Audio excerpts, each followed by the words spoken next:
What's up, guys? If you're not subscribed, please subscribe. Also, please smash that like button on the video and enjoy the show. All right, so you get that filed, and what's the next process? Did you go in and have like a giant hearing against this law firm from Atlanta, but with the former attorney general, or how did it go?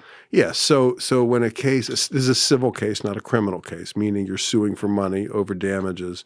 So the first thing they try to do, and what any corporate defendant usually tries to do, is get it dismissed, claiming there's no case or the legal claims are invalid, or there's no jurisdiction. There's all sorts of defenses you can put up at the very beginning to try to get a case dismissed. That process of litigating those issues can take quite a long time, and if they're complicated.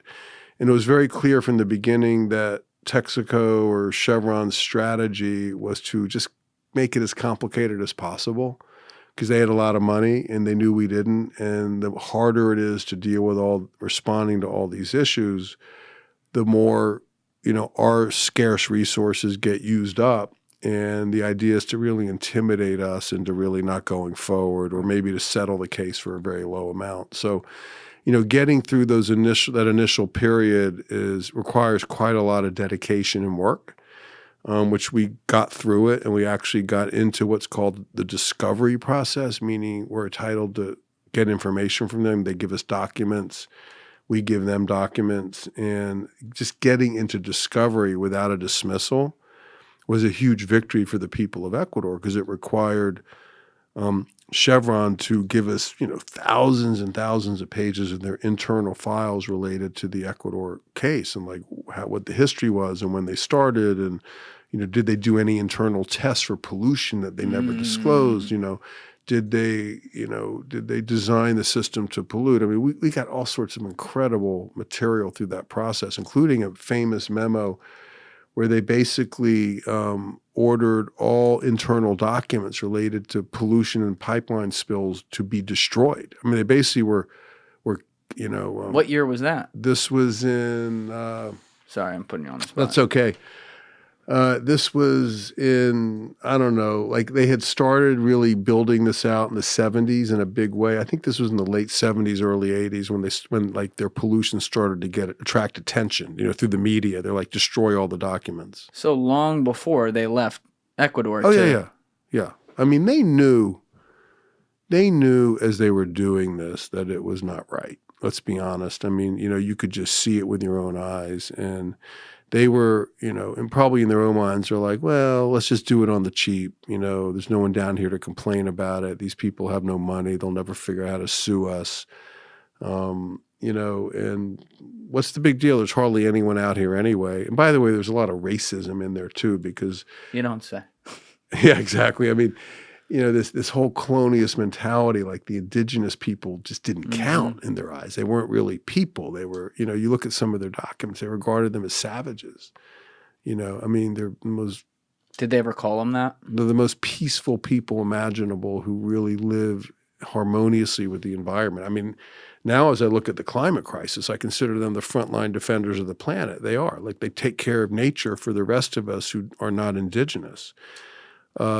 Texaco, Chevron regarded them as a bunch of savages. Yeah, I mean, they treated them, just to give you an example, they would, when they started to dump this stuff into rivers and streams, the local indigenous people were like, what the fuck is this? Excuse my language. They'd You're go, okay. Yeah, I figured I might be in this podcast.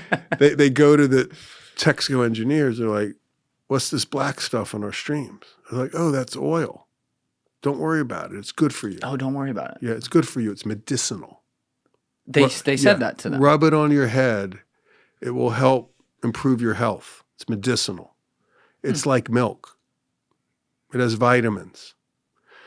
But I mean, look, you hear these stories, and I heard this directly from people who are now older. It was back in the early 90s, but had these types of conversations with the engineers from Texaco. And they would just mock the people. I mean, that's a mockery. Okay? Of course it is.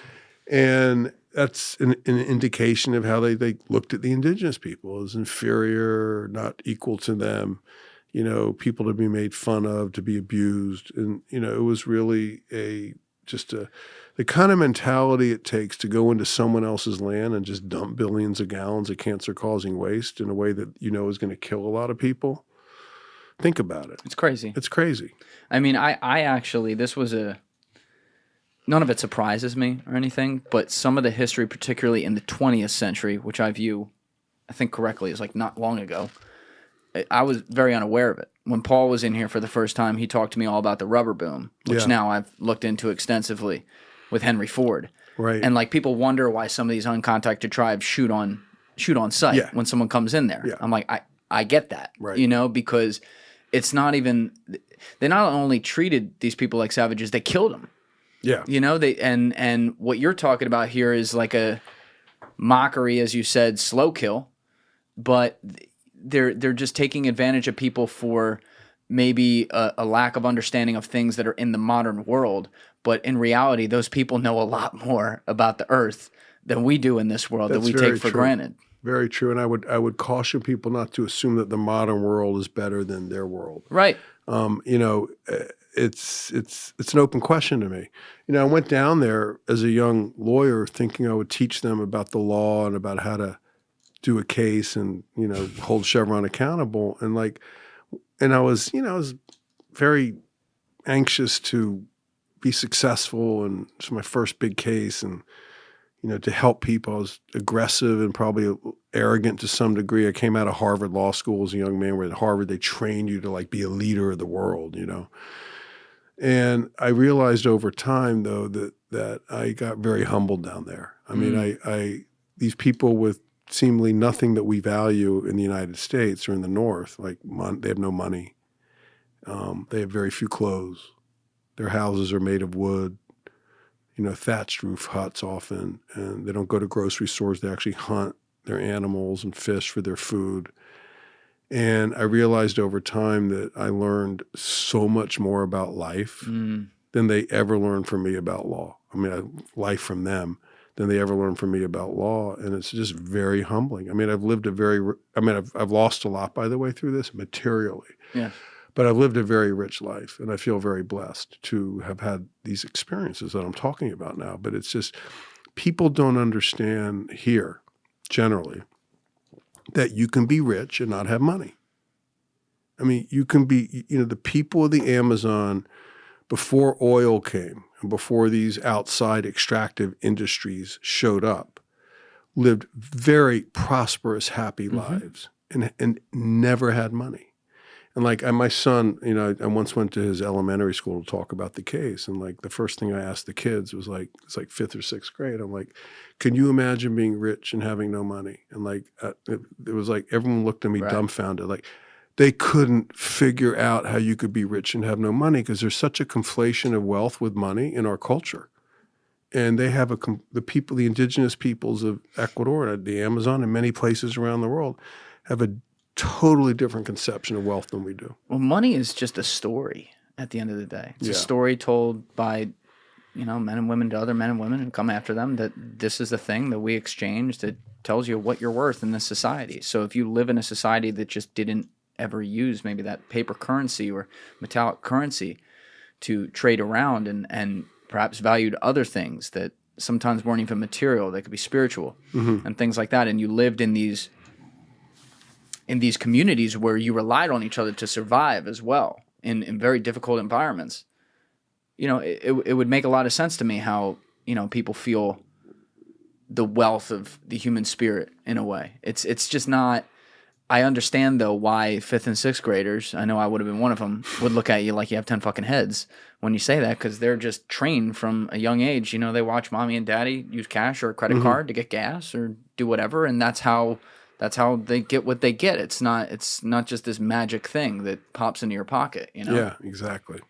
It's fascinating to me that, you know, you can look back on it now though and see all the work you've done on it and the emotion you've piled into this, because that comes across to this day. Like when people, I'll direct people to your Instagram as well in link in description, but when people can watch you talk on Instagram, in particularly about this case, the passion literally comes through the keyboard when it's just you typing out, you know, the post. But for you to see all these people who in many ways to this day have never been paid because of what happened that we're going to get to as a result of this case, but to see them kind of like take you in as one of them in a way who's fighting for them, and it's so clear the appreciation many of these people have to this day for you.